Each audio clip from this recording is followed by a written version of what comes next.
Eto pa mga bossing ko, ang isa sa mga pinakamaganda na dapat ay meron po tayo mga bossing. Eto pa mga bossing ko, ang ating pong asin na nagtataboy ng mga kamalasan, humatak ng swerte lalo na sa pera.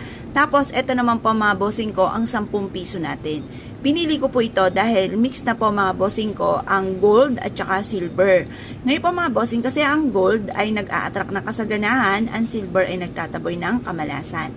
Hugasan muna natin mga bossing ko ang barya dahil kung sino-sino na po ang humawak ng mga barya mga bossing. Dahil baka may kumapit na dito na kamalasan. Kaya kailangan hugasan muna natin mga bossing at ibilad sa sinag ng araw. Kapag po ito ay naibilad nyo na mga bossing ko, isisiksik nyo lang siyang ganyan mga bossing ko sa asin po natin. Ang asin mga bossing ko ay mabisang pang cleansing ng kapaligiran mga bossing. At ito namang ating barya ay para mabilis gumulong ang magandang kapalaran. Tingnan nyo po mga bossing ko ang aking asin.